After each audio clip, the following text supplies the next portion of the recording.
te faut une puissance. Peu importe ta façon d'être intelligent, peu importe les stratégies que tu as pour réussir, peu importe la manière dont tu es fort, mais si tu n'as pas de puissance, tu n'iras nulle part. La personne à qui Satan est en train de parler, c'était qui? Il s'adresse au Fils de Dieu et il lui dit: je te donnerai le monde et toute la gloire de ce monde si tu acceptes de te prosterner devant moi et m'adorer. Car tout ce que tu vois là, cela m'a été donné. Mais qui lui a donné ça? Il est en train de te faire comprendre que si tu n'as pas accès à cette puissance que lui il a, tu n'atteindras jamais tes objectifs. Or, cette même puissance-là, qui l'a aussi? Jésus l'a. Après qu'il soit baptisé, la Bible déclare que l'Esprit est descendu sur lui. Mais quand l'Esprit Saint est descendu sur lui, lui n'avait pas encore la force de faire quoi que ce soit. Mais il fallait qu'il aille à l'école de Dieu, qu'on appelle le désert. Dès qu'il est arrivé là-bas, pendant qu'il avait faim, le diable va s'approcher de lui. Mais quand tu es dans le désert, à un certain moment, le Saint-Esprit n'est pas avec toi.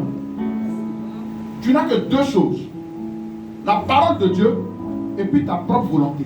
Tu dois passer ce temps. Tant que tu n'as pas passé ce temps-là, tu ne peux pas être apte à avoir certaines choses. Amen. Continue le texte rapidement. Jésus lui répondit. Il est écrit. Tu adoreras le Seigneur, ton Dieu, et tu le serviras lui seul. Tu lui serviras lui seul. Ça veut dire que Jésus va utiliser quoi? La parole.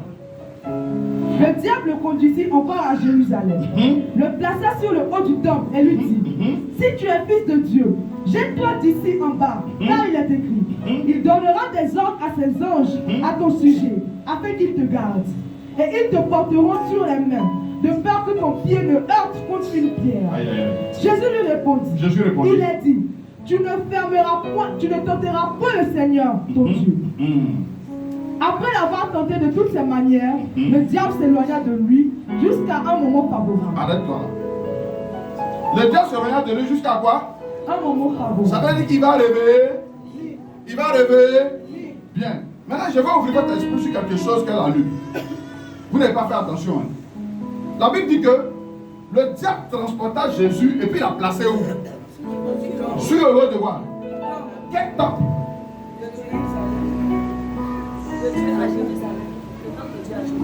Vous comprenez pourquoi beaucoup de gens pensent que les hommes de Dieu qui sont mystiques là. Parce que tu peux être en haut, au-dessus du temple, mais ce n'est pas Dieu qui t'a posé là-bas. Est-ce que je vous l'esprit de quelqu'un?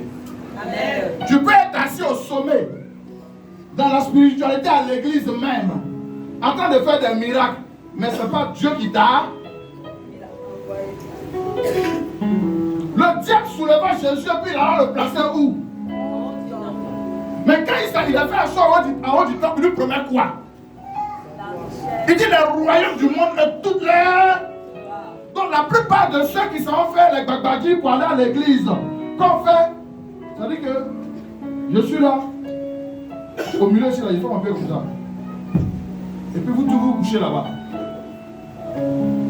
Ma question, je ne critique pas ceux qui le font. Dieu peut faire ça. Mais quel est l'objectif? Hein? Quel est l'objectif? Bon. Point d'interrogation. Moi, j'aime poser une seule question. Quand Dieu vient dans la vie de quelqu'un, quand il envoie un serviteur de Dieu, quand il envoie une personne, c'est qu'il va atteindre un objectif avec cette personne. Dieu a une orientation pour toi quand il envoie quelqu'un vers toi. Le hasard n'existe pas. Il faudrait que tu cherches à comprendre pourquoi cette personne est là. Si tu as compris, ton problème sera réglé. La personne n'est pas là par hasard. Les rencontres qu'on fait là, ce n'est pas un hasard. Tu n'as pas rencontré le gars par hasard.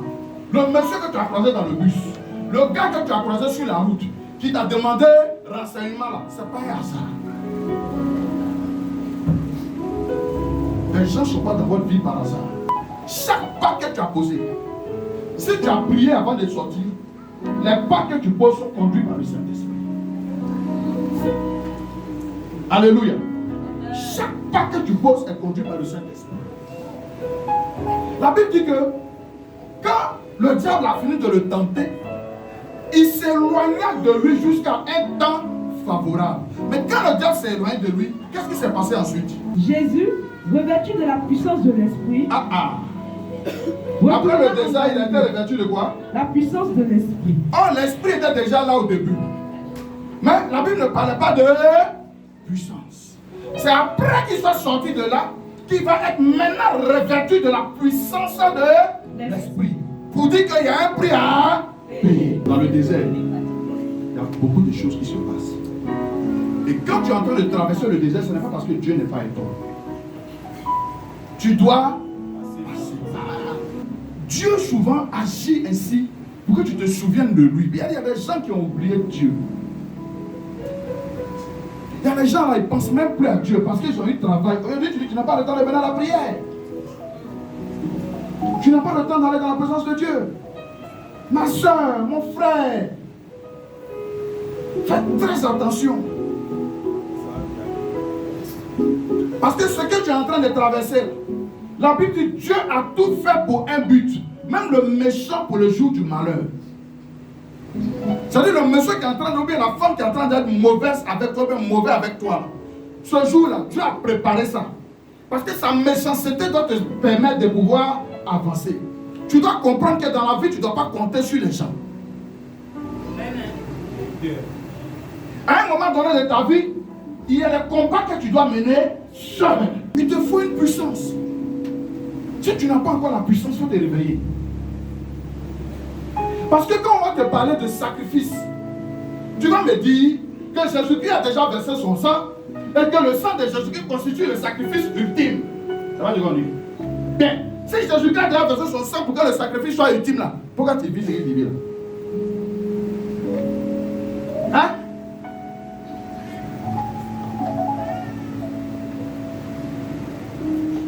Pourquoi tu vis ça? C'est parce que le péché dans lequel tu es là affaiblit l'autel du sacrifice de Jésus. Donc quand tu dis au nom de Jésus, Satan n'a pas peur. Parce que toi et lui, vous mangez dans la même assiette. Nous dormons ensemble à la même table. Et puis tu me dis, sors. D'aller où?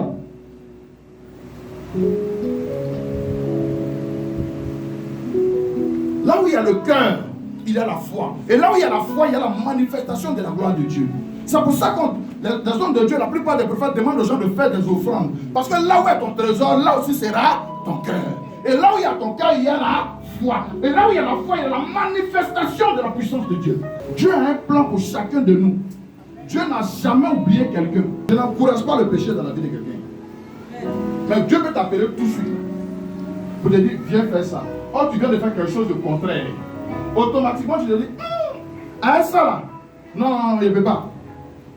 Il dit quoi? Le texte. Il a effacé l'acte dans les ordonnances. Il a effacé l'acte dans les ordonnances te condamnait. Il subsistait contre nous. Qui subsistait contre toi. Il a détruit en le clouant. Il a détruit en le clouant à la croix. Il a dépouillé les dominations. Il a dépouillé les dominations. Et les a livrées. Les dominations, ce sont les démons. En triomphant d'elle par la croix.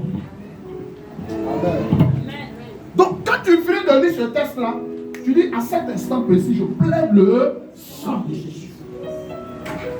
En ce moment-là, tu es justifié. Rien ne doit te condamner. Si tu es malade, la Bible dit, quelqu'un est-il malade qu'il a pris. La maladie n'a pas le droit. C'est-à-dire que sa place là, ce n'est pas dans ton corps. Ça n'a rien à faire là. Tout dépend de comment tu t'adresses à lui. Parce que quand tu viens, tu dis, on te dit, viens prier pour un malade. Au nom de Jésus. Seigneur, ton mec est en train de dire au nom de Jésus, puis tu n'es pas sûr de toi.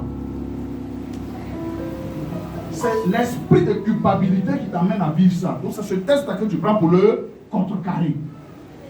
Notez bien le test. Parce que ces 2 jours-là, vous en aurez besoin. Le diable va attaquer les ménages.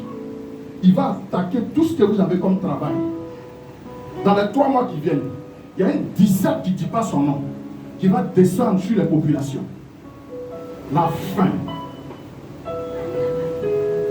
Notez ça bien. Vous devez prier. Si vous ne priez pas, le utiliser une porte. La porte d'entrée qu'il va utiliser, c'est la colère. C'est une clé. Voilà, dans le monde spirituel, dans le monde des ténèbres, la colère, c'est une clé. Et quand cette porte-là est ouverte, n'importe quel esprit peut entrer. Fais attention à ton état.